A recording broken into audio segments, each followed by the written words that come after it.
Hi friends! Today we're going to use crayons and watercolor paints to make a winter forest scene, and we are going to explore a technique called wax resist.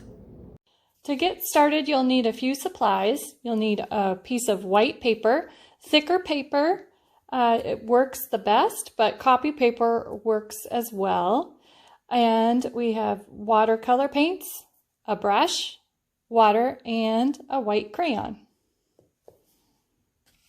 The first step you're going to do is use your white crayon to draw some simple tree shapes using lines. But since it's hard for you to see white crayon, I'm first going to show you how I make my trees using a darker color.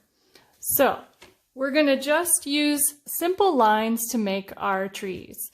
So we're going to do a vertical line, which is an up and down line.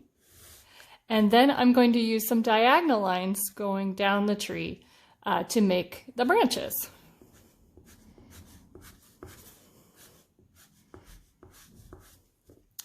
And you don't have to do them just like mine. You can make them however you'd like.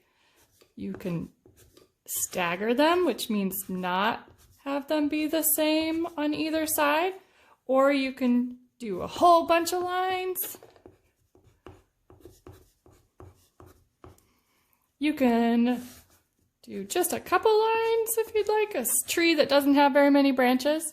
It's your choice, but this is how we're going to make our trees. We're going to use a vertical line and some diagonal lines to make our pine trees.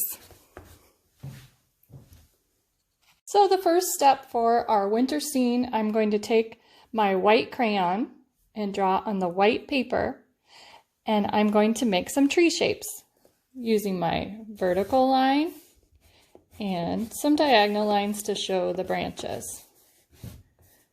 I'd like you to make at least 3 trees, but you can make as many as you would like.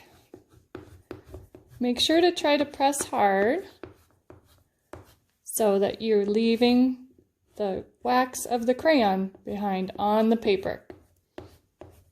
All right, I'm going to make one more tree right here.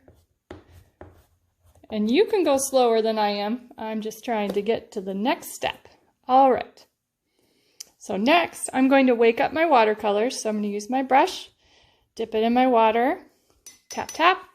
Now I'm going to put a little bit of water on top of my watercolor paints. Drip, drip. All right, let's see.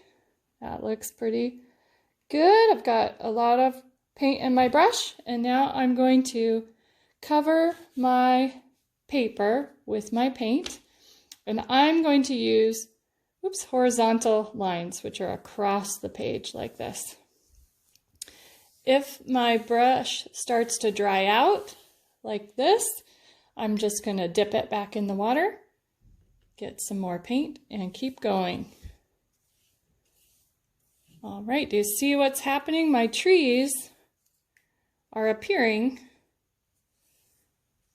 underneath the watercolor, because the wax of the crayon is resisting the paint. So the paint is not going to touch the paper where the wax is. That's resisting. So you can see it if I go over it again, how the water of the watercolors kind of fades away. It gets little droplets, and it won't stick to the paper wherever the crayon is.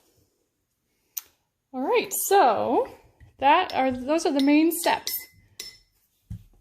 Now that you've explored the wax resist technique, try it with different colored crayons, or maybe you could make a mystery message or a mystery picture for someone in your family, and then they can cover it with paint so they can see what you made. Or make a pattern with your crayons and cover it with paint. Really, there's no end to what you can do with this technique, so I can't wait to see what you make. So make sure to share it to Seesaw. Have a good one.